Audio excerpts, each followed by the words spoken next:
Hola a todos, muy buenas tardes. Bienvenidos a una nueva sesión académica de Sepsis México. Antes de presentar a nuestro siguiente invitado, me gustaría recordarles que tenemos una sesión cada 2 semanas que se transmiten en nuestro sitio web www.códigosepsis.org. También nos pueden seguir en Facebook Live y en nuestro canal de YouTube. Recuerden que todas nuestras sesiones cuentan con el aval académico del Consejo Mexicano de Medicina de Urgencias y el Consejo Mexicano de Medicina Crítica. Al término de cada sesión, pueden solicitar su constancia con valor curricular solamente cubriendo algunos gastos administrativos. Les llegará a su correo electrónico de 3 a 5 días hábiles. Sin más preámbulos, permítanme presentarle a nuestro invitado del día de hoy. Él es el doctor Juan José Fonseca Mata. Él es médico especialista en medicina interna con subespecialidad en infectología. El día de hoy nos va a hablar sobre un tema de sepsis abdominal no quirúrgica, abriendo la caja de Pandora. Muchísimas gracias, doctor Fonseca, por el tiempo y la disposición para participar en Sepsis México. Seguro estoy de que vamos a aprovechar mucho esta ponencia y nos va a dejar mucho que pensar y mucho que reflexionar. Bienvenidos. Ok, pues muchas gracias al grupo de Sepsis México, al doctor Santillán y a la doctora Merinos por la invitación. Vamos a platicar un poquito de esta entidad, sepsis abdominal, que es el desencadenante final de varios procesos patológicos y en particular nos interesa una opción o una variante muy particular, que es aquella donde no tenemos tantas opciones quirúrgicas, donde el tratamiento, como lo veremos más adelante, como lo vemos en esta plática, depende más del tratamiento antibiótico y depende más de el mantener al paciente en su estabilidad mientras recuperamos la integridad o recuperamos la salud a nivel abdominal. Entonces, empezando, bueno, con una definición, primero vamos a ver lo que es sepsis abdominal. En general, sepsis abdominal es esta inflamación del peritoneo. Si bien no es un sinónimo de peritonitis, gran mayoría estaremos refiriéndonos a la peritonitis primaria, secundaria o terciaria como un símil de sepsis abdominal. Esta es una enfermedad que genera gran morbimortalidad. Es un diagnóstico frecuente en los servicios de cirugía general de segundo y tercer nivel. ¿Cómo la clasificamos? Bueno, en general, la sepsis abdominal la podemos clasificar en 3 grados. La sepsis primaria, la peritonitis primaria, es esta peritonitis donde no tenemos un defecto perceptible de algún órgano intraabdominal. En general, estamos hablando de la peritonitis bacteriana espontánea, que fisiopatológicamente la vemos en los pacientes con insuficiencia hepática e hipertensión portal, que su tratamiento básicamente depende de tratamientos antibióticos y que no tiene una resolución quirúrgica como tal. Esta es una de estas peritonitis sin tratamientos quirúrgicos, pero que no abordaremos a profundidad en este momento. La peritonitis secundaria, sin lugar a dudas, es la que por estadística se lleva la gran mayoría de los casos y es donde encontramos a la gran mayoría de las patologías abdominales, desde la apendicitis aguda, como veíamos en la diapositiva previa, la colecistitis, las perforaciones, la enfermedad diverticular complicada.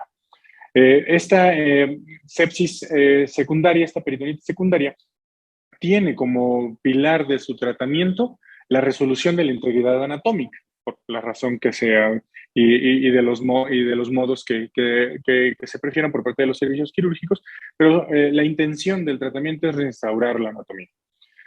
Y vamos a la peritonitis terciaria, que esa es la peritonitis que nos atañe en esta plática, que en general, y en un momento que veremos sus características y clasificaciones, es un continuum generalmente de la peritonitis secundaria, cuando la disregulación inmune, cuando los procesos infecciosos van más allá del control, de la cirugía de control de daños, y llegamos a una peritonitis terciaria, donde las opciones quirúrgicas son limitadas, donde las opciones intervencionistas predominan y el tratamiento antibiótico se alarga. Hay cambios en la microbiología, hay cambios en la circulación intraabdominal y hay cambios en la selección de tratamientos antibióticos que nosotros vamos a hacer. En general, esta va a ser la peritonitis que vamos a tocar. Y hay que mencionar que hasta 20% de los casos de una peritonitis secundaria, de un caso de peritonitis aguda, puede desencadenar en peritonitis terciaria. Y esa es la que vamos a platicar en esta charla. Este es nuevamente cómo se pudieran clasificar, y aquí lo que vemos es este brinco de la peritonitis secundaria a la peritonitis terciaria, que por definición, y ahorita lo mencionaremos, es más un criterio de tiempo más que una entidad nosológica diferente. Una vez que tenemos una sospecha o una confirmación diagnóstica de una peritonitis terciaria, esta misma tiene clasificaciones. ¿Cómo la vamos a clasificar? Como aquella confirmada microbiológicamente, que es aquella que tenemos un líquido peritoneal obtenido durante la cirugía de control de daños de la peritonitis secundaria, que nos brinda un aislamiento, y tenemos una información microbiológica que además desencadena la respuesta inflamatoria de más de 48 horas después de esta cirugía. Tenemos una probable donde, si bien no tenemos un aislamiento microbiológico, tenemos datos clínicos y tenemos datos de laboratorio donde hay inflamación a nivel peritoneal. Esta es la probable y esta generalmente se mantiene aquí durante un par de días hasta que tenemos un aislamiento microbiológico y puede brincar a la parte de microbiológicamente confirmada. Y está la posible donde tenemos un cuadro clínico sospechoso, donde tenemos un paciente que ya fue sometido a 1 o 2 cirugías de control de daños como parte del tratamiento de la peritonitis secundaria y posteriormente no tenemos un control. Persiste con datos de irritación peritoneal, pero no tenemos todavía un citológico o un cultivo positivo para poder clasificarla como probable o como confirmada. ¿Cuál es nuestra epidemiología? Y aquí es difícil hablar de la epidemiología propiamente de la peritonitis terciaria al ser una complicación o en algunas literaturas inclusive un agregado a la peritonitis secundaria, pero lo que sí sabemos es que al menos en las terapias intensivas hasta el 38% de todos los ingresos van a ser por sepsis abdominal. Por sepsis abdominal de la etiología diversa, es en las UCIs de México, al menos en este estudio del 2014, el 38% de los pacientes ingresados a las unidades de cuidados intensivos polivalentes fue por una patología abdominal. Y justamente es esta población la que va a desencadenar o la que se encuentra en mayor riesgo de desarrollar peritonitis terciaria. Entonces, ¿cómo vamos a definir la peritonitis terciaria? Primero vamos a ver las características, ¿no? Es una infección persistente. Es un paciente que llegó con un cuadro de apendicitis aguda, donde el diagnóstico fue retrasado, donde la intervención quirúrgica no fue completamente resolutiva y la infección persiste después del primer o segundo evento quirúrgico.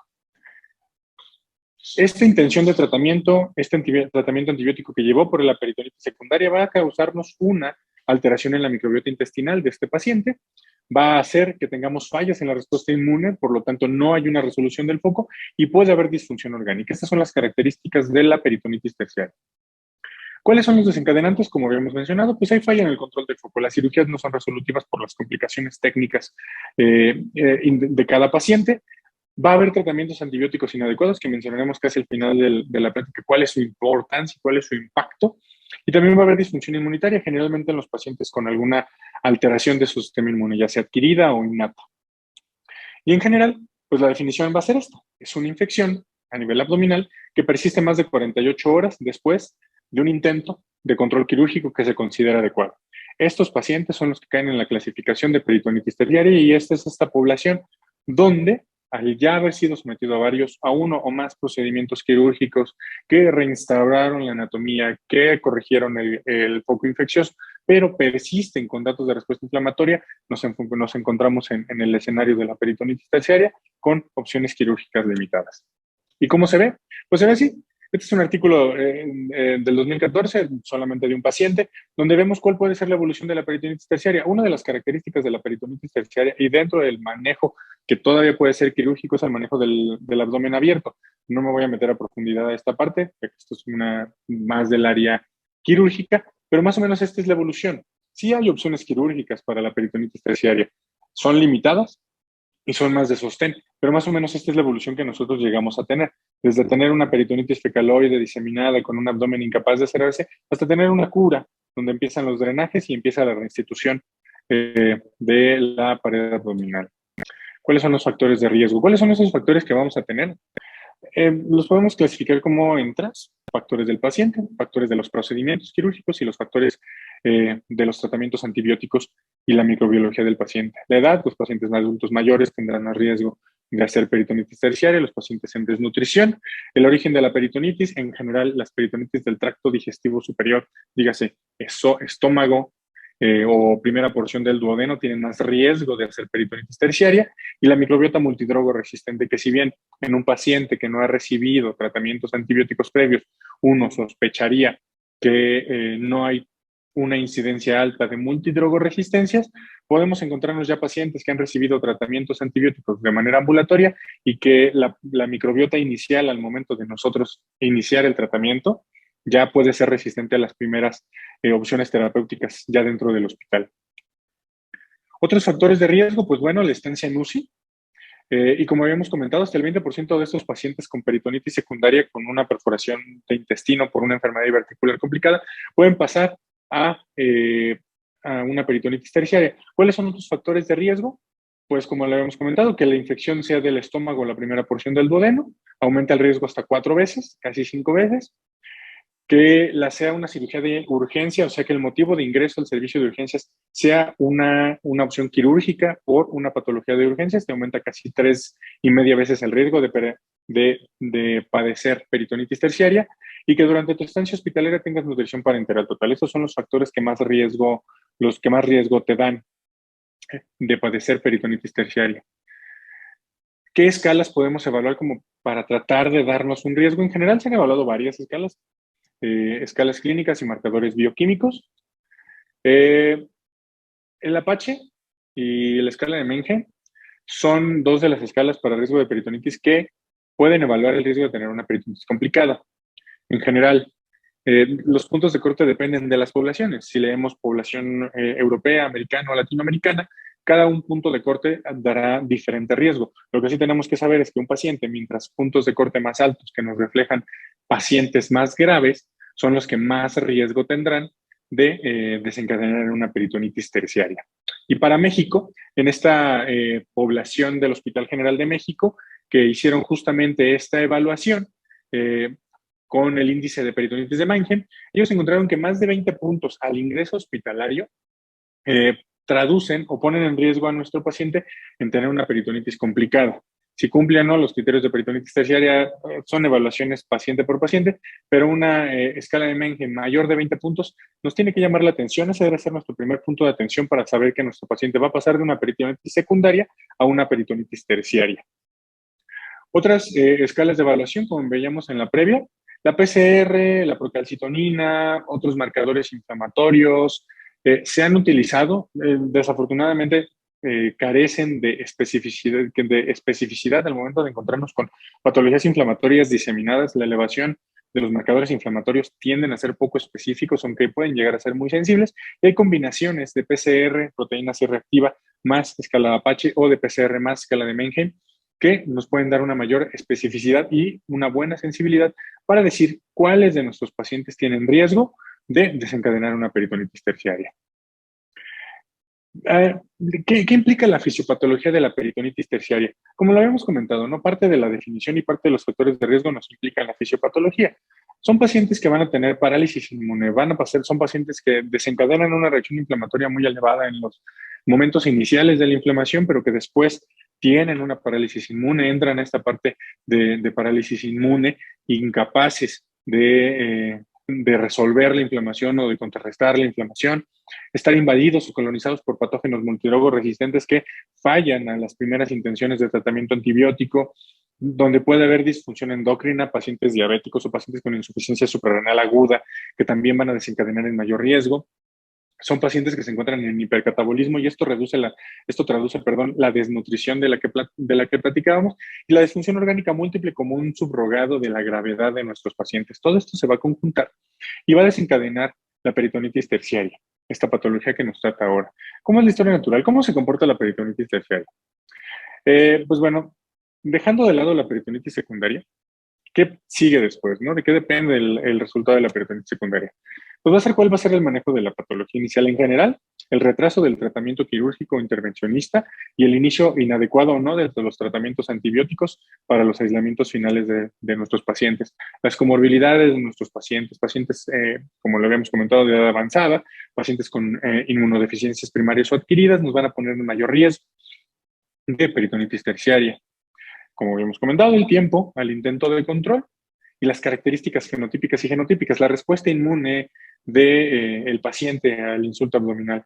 Todo esto nos va a desencadenar, al final de cuentas, la peritonitis terciaria. ¿Y cómo diferenciarla, no? ¿Cómo decir, bueno, estoy entre un escenario de peritonitis secundaria y una peritonitis terciaria para saber qué hacer? En general, como regla general, la peritonitis secundaria, el tratamiento se basa en la restitución de la anatomía. O sea, el paciente con una peritonitis secundaria, en la medida de lo posible, se debe de intentar restituir la anatomía o hacer una cirugía de control de daños con la intención de disminuir cargas bacterianas a nivel intraabdominal y corregir el defecto anatómico. En la peritonitis secundaria, propiamente dicho, ya no hay un defecto anatómico que corregir. Esto se corrigió en la peritonitis secundaria. Justamente aquí nos queda con la duda de decir, bueno, sigue con peritonitis, pero toda la cavidad está, si bien no íntegra, está funcional, está reconectada. ¿Qué hay que hacer? Aquí es la duda. La gran mayoría de las veces los pacientes no tienen una opción quirúrgica de urgencia, no tienen una opción quirúrgica inicialmente, aunque la reoperación, la relaparotomía sí es la forma de hacer el diagnóstico, en la gran mayoría de las veces, donde un paciente que ya fue operado persiste con datos inflamatorios, persiste con marcadores inflamatorios elevados y con datos clínicos de peritonitis, el cirujano decide una nueva intervención y ve que hay escasa pus, no hay alguna otra alteración anatómica que corregir y se hace el diagnóstico de una peritonitis terciaria. Como hemos visto, el diagnóstico realmente es por criterio. Es una vez que ha sido corregida la alteración anatómica y han pasado más de 2 días con datos inflamatorios persistentes y datos clínicos persistentes, estamos ante este escenario. Microbiológicamente, y ahí la intervención de los infectólogos y de los internistas es, bueno, cómo tratar de hacer el aislamiento microbiológico, cómo llegar a esta peritonitis terciaria confirmada microbiológicamente. En general, los hemocultivos, dependiendo de las guías que leamos, la indicación de la toma de hemocultivos no es tan alta.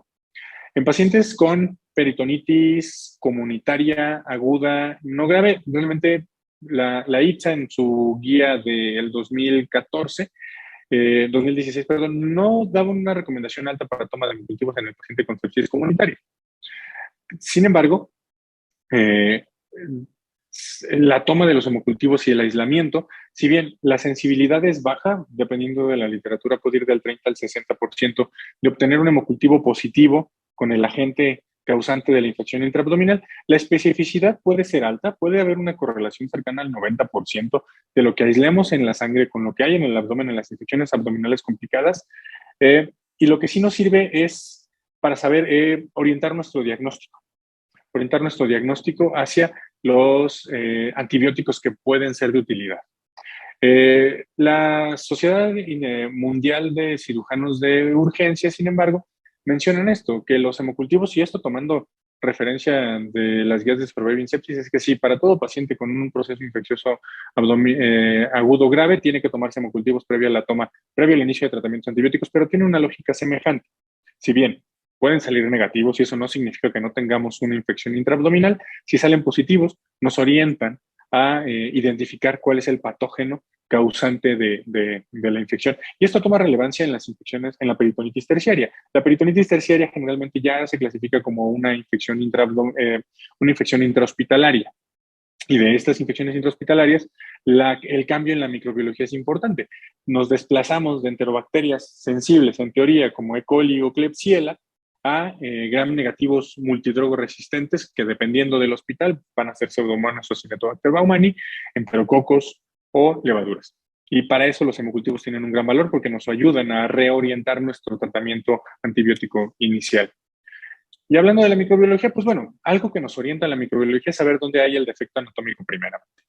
Como habíamos comentado, pues bueno, aparte del estómago y la primera porción del duodeno, darnos riesgo aumentado de peritonitis terciaria, la microbiología se va a integrar principalmente levaduras, cocos gram positivos, cocos gram negativos microaerofílicos, y mientras más avanzamos en el tracto gastrointestinal, nos convertimos más en bacilos gram negativos y anaerobios hasta llegar a nuestro mayor carga bacteriana a nivel del colon, donde las enterobacterias se reportan la gran mayoría de la microbiología local.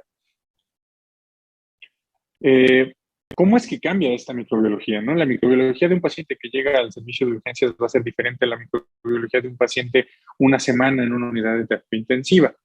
Es importante mencionar este término de presión selectiva y por qué es tan importante. La presión selectiva se ve así, ¿no? Nosotros tenemos una microbiología nativa del paciente, los microbios y bacterias con las que el paciente vive a su nivel intestinal, tiene un evento agudo, tiene una apendicitis aguda. Nosotros iniciamos tratamiento antibiótico con lo que los esquemas locales refieran. Para nuestro hospital, cefalosporina de tercera generación más metronidazol, ceftriaxona metronidazol, nuestro esquema de primera línea para sepsis abdominal comunitaria no complicada. Sin embargo, este paciente ya puede tener algunas cepas resistentes que tenemos en nuestro E. coli, ¿no? Y a pesar de que la ceftriaxona va a matar a la gran mayoría de las cepas sensibles, ese par de cepas resistentes a nuestro tratamiento inicial se va a reproducir y al final de cuentas nuestra población final, nuestra población presionada va a ser resistente a nuestros tratamientos antibióticos empíricos de primera línea. Esto aplica para todo, o sea, aplica para bacilos gram negativos, donde nosotros transcurrimos de enterobacterias a bacilos gram negativos no fermentadores y cocos gram positivos. Este concepto de presión selectiva es muy importante en la peritonitis terciaria porque es difícil que nosotros nos enfrentemos ya en un paciente con peritonitis terciaria en una unidad de cuidados intensivos a bacterias multisensibles, entre comillas, o que respondan a tratamientos empíricos iniciales. Y, por ejemplo, eso es lo que vemos, ¿no? En estos estudios, dependiendo de la población, cuando nosotros comparamos los aislamientos microbiológicos de pacientes con peritonitis secundaria, que son los comunitarios, comparados con pacientes con peritonitis terciaria, que ya son los hospitalarios, pues lo que vemos, al menos para esta corte, que fue una corte europea, es que se desplazaron, ¿no? De haber muchas enterobacterias, E. coli, Enterobacter, Klebsiella. Ahora nos encontramos con cocos gram positivos, enterococo, Faecium o sin especie, levaduras, que si bien el tracto gastrointestinal es un sitio colonizado por levaduras, típicamente no son patógenas a menos que tengamos un proceso infeccioso o inflamatorio. Y lo que aquí es de llamar la atención es que los cultivos negativos ya tienden a ser menos. Lo que habíamos comentado hace un momento, ¿no? El valor de los hemocultivos. En un porcentaje importante de los pacientes con peritonitis secundaria, los hemocultivos pueden estar negativos. Otra vez, no significa que no tengamos un proceso infeccioso bacteriano. Sin embargo, pueden estar limitados a nivel abdominal. 25%, ¿no? Para esta corte. Hasta un cuarto de los pacientes pueden tener cultivos negativos. Esto reduce a prácticamente nada en la peritonitis terciaria. Esto reflejando un grado de gravedad mayor, válgase la redundancia, donde las bacterias de nivel intestinal pueden migrar a la sangre y tenemos bacteremias, o donde los intentos por alcanzar un aislamiento microbiológico son más amplios y logramos identificar a la bacteria causante prácticamente en el 100% de los casos. Más o menos así se ve, ¿no? Comparado peritonitis primaria, secundaria contra peritonitis terciaria, ¿no? La peritonitis primaria esencialmente es enterobacterias, es E. coli. En el gran porcentaje de las veces, E. coli va a ser el agente recuperado y el agente a dar tratamiento en las peritonitis secundarias. Cuando estos transcurren a las peritonitis secundarias, pues vemos el mismo escenario. Migramos de los bacilos gram positivos, E. coli, a los cocos gram positivos, a enterococo en este caso, y a los bacilos gram negativos no fermentadores con nuestra amiga Pseudomonas. Aquí probablemente nos faltaría agregar ya el peso que tenemos con Acinetobacter baumannii, que se comporta de la misma manera, y las levaduras, que son desplazadas, que desplazan esos nichos ecológicos que deja E. coli y los llenan con patógenos multidrogoresistentes. Pues ya vimos lo clínico, ya vimos lo microbiológico, vamos a ver algo de lo inmune, ¿no? Cuando tenemos una inflamación a nivel abdominal y tenemos disfunción multiorgánica, hay un contacto estrecho mediado por la reacción inflamatoria a nivel abdominal que nos va a afectar órganos a distancia. En general, un proceso de infección a nivel intraabdominal, sobre todo uno grave, sobre todo uno terciario, se considera una infección sistémica. Podemos tener disfunción respiratoria, disfunción renal, disfunción hepática, disfunción neurológica, disfunción vascular. Esto todo mediado por los marcadores inflamatorios que se han platicado previamente en sesiones. Y más o menos cómo se ve. Esto es más o menos cómo se ve la disfunción orgánica, ¿no? Tenemos un paciente sano previamente que tiene un insulto abdominal y desencadena una respuesta inflamatoria exagerada, ¿no? Llegamos aquí, ¿no? Aquí llega el paciente febril, doloroso, otra vez, ¿no? Nuestra apendicitis aguda. No podemos corregirlo. dimos el tratamiento antibiótico inadecuado, su E. coli ya era resistente a la ceftriaxona, no pudimos operarlo porque fue un abdomen hostil, fue compleja la cirugía, no fue resolutivo. Nuestro paciente va a seguir montando respuesta inflamatoria hasta cierto punto. En cierto punto va a cambiar su perfil inmunológico de ser un perfil inflamatorio a ser un perfil antiinflamatorio. Y nos vamos a encontrar con la disfunción inmunológica que habíamos platicado. Y lo que vemos es, gráficamente es esto, ¿no? Todos los marcadores inflamatorios disminuyen, todo ese linfocito T citotóxico y colaborador que nos estaban apoyando en el control infeccioso se acaban, sus macrófagos ya no migran y tenemos disfunción orgánica, tenemos disfunción inmunológica. Y en este caso, nuestro paciente, si bien seguimos con el antibiótico, seguimos con los intentos quirúrgicos, el paciente no tiene una respuesta inmune adecuada y hace que se persista o que se prolongue la respuesta inflamatoria a nivel abdominal. Así se ve gráficamente la disfunción inmunológica. Entonces, y así lo graficamos, ¿no? Tenemos inflamación persistente.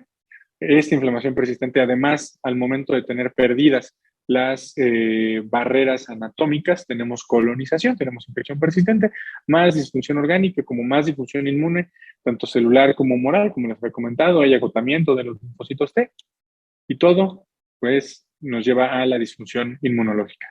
Tenemos también disfunción inmunológica humoral. Nosotros primero tenemos una respuesta humoral inflamatoria, liberación de interleucina 8, interleucina 2, factor de necrosis humoral alfa, factor interferón gamma, y después nos migramos, digamos, agotamos la respuesta humoral y celular y empezamos a migrar a la respuesta antiinflamatoria con expresión de interleucina 13, de expresión de linfocitos T reguladores, donde ya no es la intención la respuesta inmunológica, sino el control de daños. Entonces, más o menos así se expresa, ¿no? Y esto es en cuestión de horas. La respuesta inflamatoria aguda es cuestión de horas, ¿no? Son todos los que se estudian, son algunos de los que se estudian, son algunos de los que se expresan. Y en general, estos después van a tender, como veíamos en la gráfica, a hacer un descenso y a ser reemplazados por estas citocinas antiinflamatorias que ya no son efectivas para el control infeccioso. Ahora bien, ya ahí hablando de tratamiento, ¿no? Como habíamos visto, en el tratamiento de la peritonitis secundaria, otra vez, lo esencial es el control de daño. Lo esencial es la cirugía, evidentemente con el tratamiento antibiótico como terapia adyuvante. Cuando dejamos de lado, dejamos atrás la peritonitis secundaria, la base del tratamiento de la peritonitis terciaria es la terapia antibiótica y la terapia de sostén. Cuando tenemos un abdomen congelado, cuando tenemos una peritonitis terciaria, un abdomen abierto, como vimos en la gráfica inicial, pues hay que ver, ¿no? ¿Está abierto porque tiene una patología infecciosa o no? ¿No? Nos vamos a enfocar en este lado del algoritmo donde tenemos una infección intraabdominal, donde no tenemos desafortunadamente control de foco y tenemos que tratar las complicaciones. ¿Cómo vamos a tratar las complicaciones? Si bien ya no tenemos una opción quirúrgica clara, tenemos que ir haciendo evaluaciones clínicas, radiográficas, bioquímicas, microbiológicas, para dar el tratamiento que mejor acomode a nuestro paciente, para dar ese tratamiento de soporte, usualmente en terapia intensiva, donde esperaremos que esta respuesta inmune se reconstituya y el paciente nos permita seguir progresando en el tratamiento. ¿Cuánto tiempo le vamos a dar de tratamiento antibiótico? Esa es como la principal duda y el principal la principal duda que siempre nos dan a los infectólogos es ¿cuánto tiempo le vamos a dar, doctor? O se va a quedar hasta que concluya antibiótico. ¿Cuánto tiempo es? Hay una tendencia y estamos a favor de esa tendencia donde menos es mejor. Para la gran mayoría de estudios, para la gran mayoría de procesos infecciosos, hay un cuerpo creciente de literatura donde dice que menos antibióticos, menos días de antibiótico les va bien. Inclusive recientemente sale un artículo acerca de sepsis, choque séptico en general, donde vemos que no son necesarios estos esquemas tan largos de 14, 21 días de tratamientos antibióticos que a veces utilizábamos para procesos infecciosos no controlados, y que días acortados o esquemas acortados de tratamiento, que ya deberán de llamarse esquemas estándares, son igual de efectivos. El problema con la peritonitis terciaria es que no tenemos un control adecuado del foco. Sin un control adecuado de foco, es difícil nosotros evaluar cuánto tiempo más vamos a tratamiento. Una regla que utilizamos en la administración de antibióticos en sepsis abdominal secundaria es, bueno, tienes tu control de foco, 48 y 72 horas después, si tienes estabilidad clínica, podemos suspender. Y la cirugía fue exitosa, podemos suspender el tratamiento. Estas 48, 72 horas se pueden llegar a explicar justamente para sobrepasar el tiempo del criterio de la peritonitis terciaria, para saber que no nos metimos a esa peritonitis terciaria y que el paciente resolvió el evento agudo, pero en la peritonitis terciaria es difícil. Después de ya no tenemos un tratamiento quirúrgico de elección, nos tenemos que ir en las evaluaciones y usualmente aquí es donde vemos esos esquemas antibióticos aún muy, muy prolongados. ¿Qué les vamos a dar? Pues bueno, depende, ¿no? Cada centro debe de tener sus recomendaciones locales, cada país tiene sus recomendaciones internacionales, sus recomendaciones nacionales y hay recomendaciones internacionales de tratamiento para sepsis abdominal.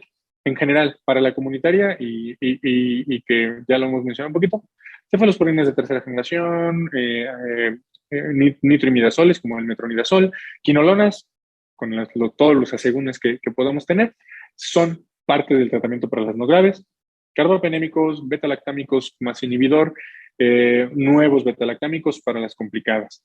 Para las peritonitis terciarias, ahí cambia. En la gran mayoría de las veces siempre es preferible darlo dirigido por cultivo en las peritonitis confirmadas microbiológicamente y podemos integrar a nuestro arsenal de tratamientos glicilglicinas como la tigecyclina con un amplio espectro antibiótico, carbapenémicos ya sea solos o con inhibidor como el meropenem barbobactam que tenemos a disponibilidad próximamente en México, linesolid, de glucopéptidos, una gama adicional de tratamientos antibióticos, todos con la intención de dar cobertura o dar tratamiento a infecciones por patógenos multidrogoresistentes. Como les habíamos comentado, y en general, nuevas opciones terapéuticas que tenemos, de estas, al menos en esta revisión de sepsis abdominal terciaria particularmente, mencionamos dos, que son dos nuevos, entre comillas, porque ya tenemos como 6, 7 años con ellos en el mercado, ceftazidime tazobactam y ceftazidima avibactam, que sus estudios pivotales fueron justamente en infecciones intraabdominales complicadas, en general por pseudomonas, y se vieron que no son inferiores al uso de carbapenémicos, pero todo esto son nuestras opciones terapéuticas. En general, para la peritonitis terciaria, estos antibióticos con un espectro extendido son necesarios. Pero antes de darlo, también tenemos que considerar, como habíamos visto, que estos pacientes pueden tener disfunción orgánica. Van a tener disfunción renal, van a tener disfunción vascular, que son como las dos que nos interesan más. Porque la farmacología de los antibióticos va a estar alterada en estos pacientes. No es solamente dar la dosis que viene en el SAMFOR o la dosis que viene en el manual. Tenemos que considerar las condiciones de un paciente críticamente enfermo para nosotros dar la mejor dosis a la mejor velocidad de infusión, a los mejores horarios inclusive, para que nuestro tratamiento sea efectivo. Y como les comentaba, hay muchas guías. Esta la quise colocar aquí. Esta es la guía de la Universidad de Michigan, justamente para peritonitis terciaria. Es como muy específica de la peritonitis terciaria. En general, ellos inician su tratamiento empírico con cefalosporina de cuarta generación y una uridopenicilina más inhibidor. ¿Por qué es importante estas dos? Porque dan cobertura para pseudomonas. Ya la intención cuando nosotros dejamos este tratamiento, este tipo de tratamientos que son tratamientos semejantes a los que damos en México, es que tienes que cubrir pseudomonas. Además de que tienes que permanecer con cobertura para E. coli. Tienes que dar cobertura para pseudomonas. Además, dependiendo de los riesgos, si es que no tienes ya un aislamiento, dar cobertura para enterococo. Y aquí está la vancomicina. Una vez que tú ya tienes el aislamiento, todo esto se ajusta dependiendo del antibiograma y del fenotipo y, evidentemente, de la evolución clínica del paciente. Ellos aquí es donde recomiendan 7, 14 días, usualmente nuestro marcador para saber cuándo va a ser la suspensión del tratamiento, pues puede depender de dos cosas. Fue un paciente bacterémico, o sea, tuvimos hemocultivos positivos, que como vemos en peritonitis terciaria es bastante común, y los datos clínicos de respuesta inflamatoria han remitido. En ese caso podemos llevar a hacer duración de esquemas antibióticos de alrededor de 7, 14 días. Y el tratamiento quirúrgico, si bien la plática dice que sin tratamiento quirúrgico, sí puede haber, sí hay, y de hecho todavía tiene una cabida en la peritonitis terciaria. Si bien prácticamente es al final, como hemos visto, ¿no? Pues la laparotomía es el pilar de la peritonitis secundaria. En la peritonitis terciaria podemos tener a grandes rasgos, no metiéndome ahí en el menester de los cirujanos, la relaparotomía en general, y los artículos los pueden dividir en dos. A demanda, que es, tenemos datos de respuesta inflamatoria y operamos, o tenemos una sospecha, una imagen tomográfica de un absceso, algo, operamos en ese momento, o programada. Operamos, cerramos, 48 horas después, volvemos a operar, volvemos a ver, volvemos a revisar. En general, comparando estas dos estrategias en los artículos revisados, no disminuyen mortalidad, no aumentan tanto riesgo de complicaciones, lo único es que aumentan el número de intervenciones quirúrgicas, ¿no? La laparotomía programada siempre va a tener más cirugías programadas comparado con un paciente con laparotomía de manda. Y la otra es el manejo de abdomen abierto, como vimos en la fotografía con la bolsa de Bogotá, aunque rápidamente y ya también no de mucho tiempo atrás, los sistemas de presión negativa, y también quisiera mencionar esta parte de los sistemas de presión negativa como parte de la intervención, que teóricamente tienen algunas ventajas. En general, microbiológicamente las que podemos encontrar es que reducen las citocinas inflamatorias en el líquido peritoneal y esto nos ayuda a controlar la inflamación intraabdominal, reducen constantemente la carga bacteriana, disminuyendo el riesgo de formación de abscesos, pero también nos modifican las concentraciones abdominales de nuestros antibióticos, en particular con antibióticos que tengan concentraciones intraabdominales muy altas, como la tigeciclina. La tigeciclina tiene una concentración intraabdominal muy alta y sus concentraciones pudieran llegar a disminuirse en pacientes con sistemas de presión negativa. No hay tablas que nos digan con exactitud cuánto corregir de antibiótico, pero es algo que tenemos que tomar en cuenta. Esta parte la metí al final en la evaluación. ¿Cómo le va a ir a nuestro paciente? ¿No? O sea, que ya lo operé, ya vamos, el paciente va bien. ¿Cómo podemos darnos una idea de qué tan bien va? Evidentemente clínico, nuestra evaluación clínica es indispensable con los exámenes del laboratorio generales, los leucocitos como uno de los marcadores, uno de los biomarcadores más prevalentes y aún de mayor utilidad. Y, por ejemplo, estos índices con procalcitonina, que es el índice de Focus evaluado en este estudio PROFIT, donde haciendo si bien una determinación única de procalcitonina no nos ayuda tanto, carece de sensibilidad y especificidad para el diagnóstico de sepsis, en el caso de sepsis abdominal sí nos ayuda para darnos una idea si nuestro control o nuestras intervenciones terapéuticas son adecuadas. Aquí tomando dos controles, uno previo al tratamiento, lo que le hagamos, uno 48 horas después al tratamiento y tomando un índice de mayor a 1.1 comparando estas dos determinaciones, nos puede decir con más o menos el 80% de sensibilidad y con 80% de probabilidad que logramos controlarlo o no, que logramos controlar nuestro foco o no. Esto aunado a nuestras evaluaciones clínicas y complementarias nos puede ayudar a decir si nuestro paciente requiere una nueva laparotomía en el caso de las laparotomías a demanda o si lo podemos dejar expectativa y continuar con el tratamiento antibiótico 48-72 horas adicionales. ¿Cómo le ver a nuestro paciente? Pues bueno, hay pronósticos para las fallas terapéuticas y la falla terapéutica en sepsis terciaria es riesgo de muerte.